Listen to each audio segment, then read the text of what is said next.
ஏற்கனவே ஒருத்தர் கால் மேல கால் போட்டு இப்படி ஆட்டினதால தான் தூக்கி போய் உள்ள வச்சிருக்காங்க. காலைக்கு போடுறா அவர் ஞாபகம் வந்துச்சுனே. அப்படியா? நம்ம பங்காளி இல்ல. பங்காளியா? சரி, அப்போ ஒரு முன்ஜாமீன் வாங்கி வச்சிருக்கா. முன்ஜாமீன் நமக்கு வாங்கி வைங்க. அதுதான் நானும் சொல்றேன், 2 பேருக்கு சேர்த்து ஒரு முன்ஜாமீன் வாங்கி வச்சிருங்க. நமக்கு அந்த பெரிய வக்கீல்லாம் கிடைக்க மாட்டாங்களா? அவருக்கு ஆஜராகிருக்க வக்கீல் யார் தெரியுமா? ஏடிஎம்கேவோட வக்கீல். அவர் இது முன்னாடி இந்த பொள்ளாச்சி பாலியல் வழக்கு இருக்குல்ல, அந்த வழக்குல பெண்களுக்கு ஆதரவா களமிறங்கினாரு. எல்லாரும் வந்து தப்பா சொல்லிட்டு இருந்தாங்க. பெண்களுக்கு ஆதரவா களமிறங்கினா அதே வக்கீல் தான் இங்க வந்து இறங்கிருக்கா, இவருக்கு ஆதரவா இறங்கிருக்கா சொல்றாங்க. அதே மாதிரி வந்து கொஞ்சம் ஜெயிலையும் ஏதோ துன்புறுத்தினா சொல்றாங்க, கையை தொடாதீங்க, கையை உடைச்சிட்டாங்கன்னு. ஆனா அது கை வந்து ஆக்சிடென்ட்ல அடிபட்டுதா சொல்றாங்க. அது எந்த விதத்துல உண்மை தெரியல. ஜெயில வந்து இல்ல, பாத்ரூம்ல வழுக்கி விழுந்துட்டு இருப்பாரா? வாய்ப்பு இருக்கு. ஏன்னா இதுக்கு முன்னாடி ஒரு தடவை அரெஸ்ட் பண்ணப்போ எல்லாரும் stand with Savukku Shankar, I stand with Savukku Shankar அப்படின்னு அப்படியே வந்து ஃபயர் விட்டாங்கல்ல. ஸ்டாண்ட் வித் சவுக்கு சங்கர் இப்ப ஸ்டாண்ட் வித் சவுக்கு சங்கரா மாறிட்டாரா? ஏன்னா ஒரு அளவு இருக்கு, எல்லாத்துக்குமே ஒரு அளவு இருக்குல்ல. எது அப்படின்னா நம்ம இஷ்டத்துக்கு ஏதோ ஒரு கேமரா கிடைச்சிது, ஒரு 2 பேர் கேள்வி கேட்கறது கிடைச்சிட்டாங்க அப்படின்னா என்ன வேணாலும். யார் ரிப்போர்ட் தெரியுமா? நான் எடுக்கிறேன். ரிப்போர்ட் தெரியுமா? எனக்கு தகவல் இருக்கு. டெல்லியில இருந்து அங்க இருக்க ஆளுங்க எனக்கு ஃபோன் பண்றாங்க. டெல்லியில இருந்து சோர்ஸ் இருக்கு அப்படின்னு சொல்லிட்டு எதனா ஒண்ணு அடிச்சு விட வேண்டியதுதான். சொல்லு சொல்ற மாதிரி எல்லாம் பொய் அப்படி சொல்லலாம். சொல்லுன்றது பதில் எல்லாம். ஊடகவியலாளர் வந்து ஒரு ஊடகவியலாளர் அசிங்கப்படுத்தக்கூடாது, நான் பொய்ன்னு சொன்னேன். அப்படியா? அவர் ஊடகம் யார் சொன்னது? அவர் ஒரு அப்படின்னு தான் சொல்லிக்கிறாங்க. வாய் வியாபாரி, ஊடக வியாபாரி இல்ல, வாய் வியாபாரி. அது வந்து வாய்க்கு வந்தது ஏதாவது பேச வேண்டியது, என்ன வேணாலும் பேச வேண்டியது, வாய் பிடித்தது மாங்காய் பிடித்தது அப்படின்னு எதனா வேணாலும் பேச வேண்டியது.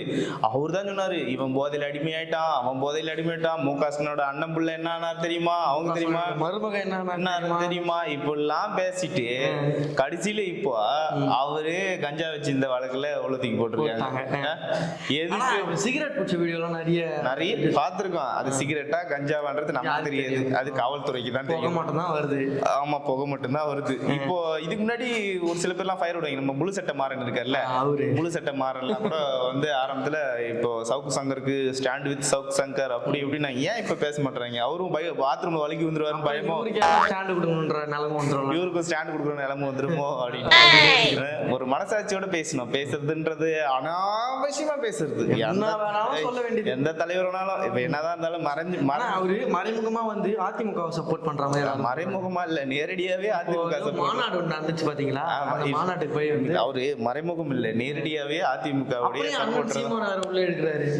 இப்போ இதுக்கு முன்னாடி வந்து கைது பண்ணப்போ அண்ணாமலை கூட கண்டனம் தெரிவிச்சிருந்தாரு. நேரடியா போய் பார்த்ததாவும் அவர் தான் சொன்னாரு, நமக்கு அந்த தகவல் தெரியாது. அந்த மாதிரி சீமான் சைட்ல இருந்தும் இந்த மாதிரி வந்து அப்புறம் திருமாவளவன் சார் வந்து அதுக்கு வந்து குரல் கொடுத்திருந்தாரு. அவங்க 2 பேரும் மீட் பண்ணியே பேசினாங்க. யாரு? திருமாவளவனும் அண்ணனும் சவுக்கு சங்கரும் 2 பேரும் ஒரு மீட்டப்பே வச்சாங்க. ஆமா, அண்ணன் அல்ல, அண்ணன் தானே. இப்ப நம்ம எல்லாம் ஒரே அண்ணன் தானே. அதனால அவரு அப்ப 2 பேரும் மீட்டப் வச்சுக்கினாங்க பாத்தியா.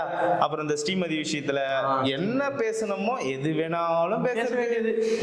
மறைந்த தலைவர்களை பத்தியும் இருக்கக்கூடிய தலைவர்களை பத்தியும் என்ன வேணாலும் பேசினா எப்படி? இப்போ நம்மளாம் பார்த்தோம்னா ஒரு சில நேரங்கள்ல இவனை போட்டு அடிச்சிடலாமோ அப்படின்னு தோன்ற அந்த அவனோட மனநிலையா எங்களுக்கு இல்ல, மக்களுக்கு அந்த மனநிலையே மக்களுக்கே உருவாக்குற நிலைமை வந்ததுனால இன்னைக்கு அரெஸ்ட் பண்ணப்போ யாருமே கொந்தளிக்கல. ஏன்னா இது வந்து ஒரு விதத்துல பார்க்க போனோம், உண்மையாவே அவர் ஒரு ஊடகவியாளரை இந்த மாதிரி பண்ணும்போது அதை எல்லாருமே எதிர்த்து கேள்வி கேட்கணும், அதுல மாற்றுக்கிறது கிடையாது. ஏன்னா இதே வந்து ஒரு குறிப்பிட்ட காலத்துக்கு முன்னாடி இந்த நடராஜர் சிலையை பத்தி பேசும்போதும் சரி, யூடியூப் ரூட்டர்ஸ் பேசும்போதும் சரி, இதெல்லாமே கந்த சஷ்டி கவசம் விஷயம் இதெல்லாம் பார்த்துருக்கோம். அந்த மாதிரிலாம் அந்த கேட்டகரியில தான் இவருமே நம்ம வந்து விட்டுருந்தோம். ஏன்னா அநாகரிகமா யூஸ் பண்ணுவோம். ஒரு பெண் போலீஸ் எனக்குமே தெரியும். இப்போ நான் ஒரு கிண்டியிலேருந்து பல்லாவரம் வரைக்கும், சாரி நம்ம தலைமைச் செயலகத்திலேருந்து எடுத்துக்கலாம். தலைமைச் செயலகத்திலிருந்து குறைஞ்சபட்சம் நம்ம விமான நிலையம் வரைக்கும், மீனம்பாக்கம் விமான நிலையம் வரைக்கும் ஒரு 2 ஆண் போலீஸ் நிற்கிறாங்கன்னா ஒரு பெண் போலீஸ் நிற்பாங்க. அப்போ ஆண் போலீஸ் நின்றுட்டே இருப்பார் ஒரு நாள் ஃபுல்லா. அதை முதலமைச்சர் அதை கடந்து போற வரைக்கும் அங்கேயே நின்றுட்டே இருக்கணும். எவ்வளவு ஒரு கஷ்டமான ஒரு வேலை தெரியுமா? முதலமைச்சர் எப்போ வருவார் என்னெல்லாம் தெரியாது. அவங்க காலையிலே ஆம்பளை ஆண் போலீஸ்னா எப்படி வேணாலும் எங்க வேணாலும் போயிட்டு ஒன் பாத்ரூம் போகலாம், இந்த மாதிரி போகலாம். அவங்களுக்கு 1008 பிரச்சனைகள் இருக்கலாம். இப்போ மாதவிடாய் காலங்கள் இருக்கலாம், அப்புறம் அவங்க ஏகப்பட்ட பிரச்சனைகள் இருக்கும். ஒரு லேடிஸ் ஒரு பெண் போலீஸ் அப்படின்றது ரொம்பவே ரொம்பவுமே கஷ்டப்பட்டு ஒரு அந்த துறையில இருக்கிறது ரொம்ப ஒரு கஷ்டமான ஒரு விஷயம். ஆனா அதையும் மீறி அந்த மாதிரி துறையில இருக்கிறவங்கள பார்த்து ஒரு அநாகரிகமான வார்த்தைகளை பேசுறதுன்றது ஏத்துக்கும். அதுவும் மொத்தாந்தாரமா எல்லா யாரோ ஒருத்தர் பண்ணாங்க அப்படின்னு நீங்க சொல்லியிருந்தா கூட அந்த மென்ஷன் பண்ணி நீங்க சொல்லியிருந்தீங்கன்னா கூட அது ஏதோ விசாரணைக்கு உட்பட்டு இது பண்ணிருக்கலாம்.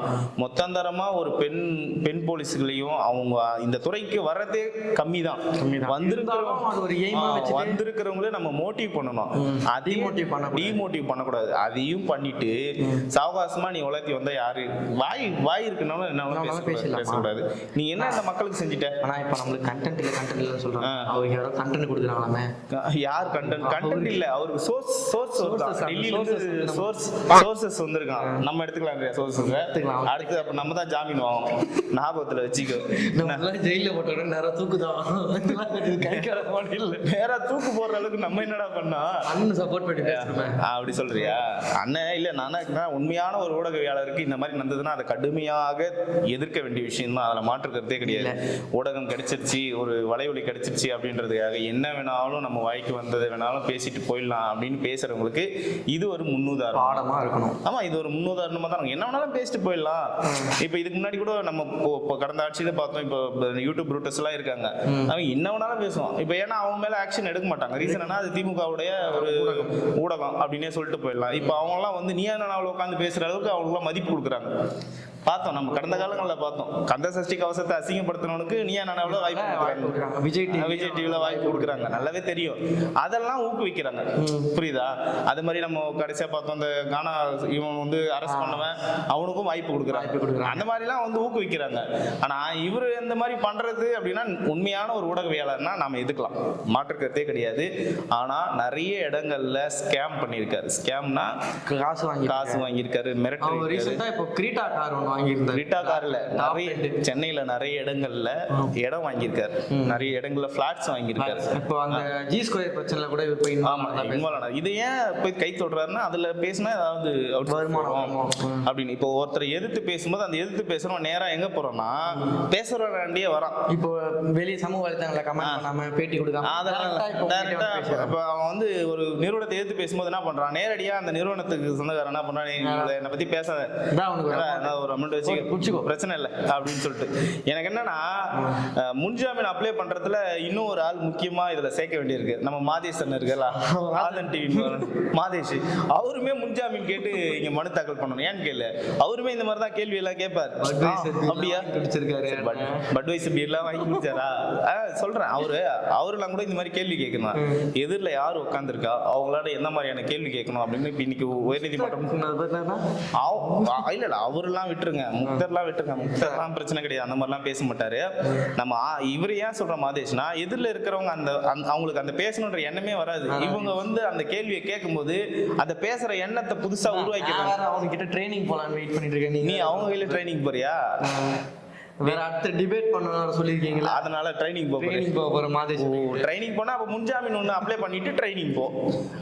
என்ன சொல்ற? உனக்கு வந்து சட்ட ஆலோசனை வக்கீல்ல யாரும் இருக்க மாட்டாங்க, வக்கீல்லாம் கிடையாது. நீயா பேசிக்க, நீயா போய் உள்ள இருந்துக்கோ. எனக்கு மக்கள் சப்போர்ட் இருக்குனே. மக்கள் சப்போர்ட்டா? நீ வேற மக்கள் ஏதோ பாய் பாய் டாடா அப்படின்னு சொல்லிட்டு போயிட்டு நீ போய் மக்கள் சப்போர்ட் இருக்குதுன்னு எதனா வாயை திறந்து பேசு. லைக்கே போட மாட்டாங்க, இதுல இருந்து சப்ஸ்கிரைப் போடுறாங்க. இல்ல எல்லாருமே சொல்லாத. இப்போ நம்ம 20K ரீச் ஆக போறோம், எல்லா மக்களுடைய சப்போர்ட் தானே. அது மக்களுடைய சப்போர்ட், அதுவும் இல்லாத மக்களுடைய ஆதரவு இருக்கிறத நம்ம இப்போ உட்காந்து வீடியோ பண்ணிட்டு இருக்கோம்.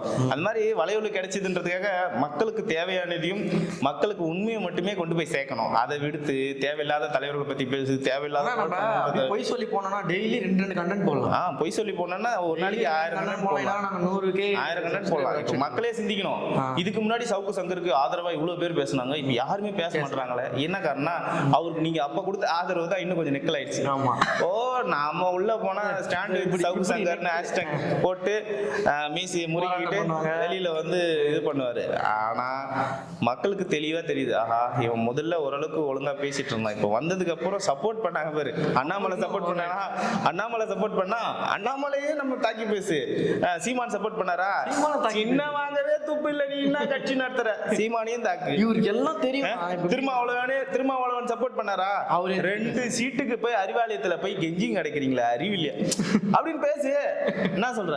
அப்படிலாம் பேசிட்டு இப்ப உனக்கு யார் ஸ்டாண்ட் வித் சவுக்கு சங்கர்னு வரீங்க? இப்ப போய் எடப்பாடி போய் கேட்டா எடப்பாடி என்னன்றாரு, அப்படியா? நானே இன்னும் நியூஸ் பார்க்கலங்க, அரெஸ்ட் பண்ணிட்டாங்களா? நானே நியூஸ் பார்த்துட்டு சொல்றேங்க, எனக்கு அந்த டீடைல் வந்து சரியா தெரியல, நான் போய் நியூஸ் பார்த்துட்டு சொல்றேன். அட அப்பா, இங்க ஓனரே கை விட்டா அவன் எங்க போவான்? எங்கேயும் போக முடியாது. அதனால அவங்க இதுக்கப்புறமா தன் கையே தனக்கு உதவின்ற மாதிரி தான் இப்படி கையே உதவாதுடா, கையே உடைச்சிட்டு இருக்காங்களே. அதுல இன்னும் நிறைய நல்ல வெளியே சொல்லாது இல்ல. இதுல ஹாப்பியா இருக்குது யார் சொல்லு? திமுக காரங்க தான் ரொம்ப ஹாப்பியா இருக்கு. சவுக்கு சங்கர் கை உடைஞ்சா முதல்ல ஹாப்பியா இருக்கு. உடைஞ்சிருக்குன்னு நினைப்பாங்க. இல்ல அவங்க தான் ஹாப்பியா இருக்காங்க. ஆஹா, சவுக்கு சங்கர் இல்ல, இனிமே நம்மளை பத்தி அவன் அவ்வளவு பேச மாட்டான் அப்படின்னு. அவன் பேசுனது உண்மை பொய்ன்றதை தாண்டி நாகரிகம் கருதி பேசணும். வார்த்தை சொற்கள்ல வந்து கடினம் இருக்க கூடாது. இப்போ முன்னாள் முதலமைச்சர் கலைஞர் கருணாநிதி கூட பேசும்போது ஜெயலலிதா அவர்களை ஜெயலலிதான்னு கூப்பிட மாட்டார், அம்மையார் அம்மையார் மாண்புமிகு அப்படி. அந்த ஒரு இது நீ என்ன பேசுற? கலைஞரோட ஜீன் உங்க உடம்புல வந்ததுன்னா ஓடுதடா, ஒருமை பேசுற. கலைஞரோட உங்களுடைய ஜீன் இருக்கா உங்க உடம்புல இருக்கா சொல்லுங்க அப்படின்னு சொல்லிட்டு நீ திரும்ப கேட்கற. இதெல்லாம் வந்து நாகரிகமான ஒரு பேச்சா? இது யாரு வந்து ஆதரிப்பாங்க? ஆனா அதை ஏத்துக்கிறதுக்கும் சில அதுங்க தற்குறிகள் அதெல்லாம் ஏத்துக்கிறாங்கன்னா, அதாவது எப்படின்னா அவங்களாம் வந்து ஒரு நேரடியா தாக்கணும், மாற்றுக்கிறது கிடையாது. பேச்சாற்றலால அண்ணாவுடைய வழியிலையோ பெரியாருடைய வழியிலையோ என்ன சொல்ல போனா கலைஞருடைய வழியிலையோ பேச்சாற்றல் மூலமா ஒரு எதிரிய நம்ம முன்னாள் முதலமைச்சர் ஜெயலலிதா அவங்களும் பேசும்போது அந்த மாதிரிதான் பேசுவாங்க. மறைமுகமாவோ அந்த பேச்சாற்றல் மூலமா அந்த கொள்கைக்கு எதிராக அந்த அவங்க செஞ்ச தப்புக்கு எதிராக பேசி அந்த விஷயத்தை வந்து மக்களிடம் கொண்டு போவாங்க. அதுல மாற்றுக்கிறது கிடையாது. ஆனா இன்னைக்கு நீங்க ஒரு காலை ஒண்ணு தூக்கி இப்படி போட்டுக்கிறீங்க, எப்படின்றீங்க, மேல அந்த சோர்ஸ் வந்துச்சுன்றீங்க, இப்படின்றீங்க, தூக்குறேன் அப்படின்றீங்க. ஒருவேளை சவுக்கண்ணா நீங்க வெளியே வந்தீங்கன்னா கண்டிப்பா எங்க சேனலோட வீடியோவை நீங்க போய் பார்க்கணும். இல்ல அது எதுக்கு அவருக்காண்டி சொல்ல, நான் மக்களுக்குமே இது வந்து தெரியணும்ல. அன்னைக்கு வந்து இன்னைக்கு ஒரு ஊடகவியாளர் அப்படின்னா எல்லாருக்குமே வந்து வாய்க்கு வந்தது பேசிட்டு போலான்னு கிடையாது. ஒரு தனிப்பட்ட ஒரு நபரை பத்தி பேசுறோம், ஒரு துறையை பத்தி பேசுறோம்னா ஒரு மாண்பு இருக்கணும். அந்த மாண்பு தவறும் போது தண்டிக்கப்படுறதுல எந்த மாற்று கருத்துமே கிடையாது. நாங்களுமே பேசுறோம், நாங்க வந்து அந்த மாதிரி மாண்பு மீறி பேசியிருந்தா எங்கள் மேலேயும் வழக்கு பதிஞ்சா அதை நாங்க பாக்குறோம். ஆனா அது வந்து நாங்க மாண்பு மீறி போக மாட்டோம், அதுல மாற்று கருத்து கிடையாது. மாண்பு இருக்கணும் யாருமே. நாங்க இப்போ எல்லா தலைவரை பத்தியுமே பேசுறோம். தலைவரை பத்தி பேசும்போது மாண்புமிகு முதலமைச்சர், மாண்புமிகு எதிர்கட்சி தலைவர், மாண்புமிகு முன்னாள் முதலமைச்சர் அப்படிதான் பேசணும். அதை தாண்டி அவன் இவன் யாரையும் பேசுனது அது இது அந்த மாதிரி எல்லாம் இருக்கக்கூடாது. இது வந்து ஒவ்வொரு ஊடகவியாளருக்கும் இப்ப கொடுத்திருக்க இந்த சவுக்குக்கு கொடுத்திருக்க இந்த சவுக்கடி, இந்த சவுக்கடின்னு கூட சொல்லலாம். சவுக்குக்கு கொடுத்த அடி சவுக்கடி. இந்த சவுக்கடியை மற்ற ஊடகவியாளரும் ஃபாலோ பண்ணி கரெக்டான முறையில் முன்ஜாமீன் வாங்காத அளவுக்கு பாதுகாத்து, முன்ஜாமீன் வாங்காத அளவுக்கு பாதுகாத்துக்குங்க. அந்த லைன் லிஸ்ட்ல நிறைய பேர் இருப்பாங்க. ஆனா இப்போ இந்த ஒரு நடவடிக்கைக்கு அப்புறம் கண்டிப்பா அவங்க திருந்துறதுக்கான வாய்ப்பு இருக்கு. இப்போ என்ன, ஏன்னா ஒரு காலத்துல நானே கூட ஐயோ சவுக்கு அரெஸ்ட் பண்ணிட்டாங்க, என்னப்பா பண்ணா, அவங்க ஒரு சேனலா உட்காந்து பேசிட்டு இருந்தாரு, நல்லா பேசிட்டு இருந்தா அப்படின்னு சொல்லி ஒரு வருத்தப்பட்ட காலம் இருக்கு. ஆனா இன்னைக்கு வருத்தப்பட முடியாது. வருத்தப்பட வேண்டிய இடத்துல இல்ல. காரணம் என்னன்னா நீங்க பண்ண அந்த வேலைகளும் நீங்க பேசின பேச்சுக்களும் வெறுப்புகள் அதிகமா சம்பாரிச்சது இதெல்லாம் வேணாம். இதுக்கப்புறம் அவர் வெளியில வந்ததுக்கு அப்புறமாவது திருந்தி நல்ல ஒரு ஊடகவியாளரா பயணிக்கிறதுல எங்களுடைய வாழ்த்துக்கள். மக்களும் தெரிஞ்சுக்கணும் ஊடகவியாளர்னா பின்னாடி இவ்வளவு பிரச்சனைகள் வரும் அப்படின்னு அதை எதிர்த்து அவங்க வந்து பேசுறாங்க அப்படின்னா ஓரளவுக்கு மாண்போட பேசணும் அப்படின்னு சொல்லிட்டு அந்த வீடியோவை நம்மளுமே வந்து கீழே கமெண்ட்ஸ்ல போடணும். நம்ம மனசுல 1000 வெறுப்பு இருக்கலாம், அதை அவங்க பேசதான் செய்வாங்க. அந்த வந்து வீடியோ பார்த்துட்டு கம்முன்னு தள்ளிட்டு போக கூடாது. அந்த வீடியோல என்ன இருக்கு, அவர் என்ன தப்பா பேசியிருந்தா நீங்க பேசி கமெண்ட் பண்ணுங்க. சவுக் சங்கர் நீங்க வந்து பேசுறது தப்பு, நீங்க வந்து ஒருமையில பேசுறீங்க, நீங்க வந்து இந்த மாதிரிலாம் பேசக்கூடாது அப்படின்னு சொல்லிட்டு மக்களும் வந்து அந்த வீடியோவை ஆதரிக்கிறதும் வேணான்றதையும் முடிவு பண்ணணும்.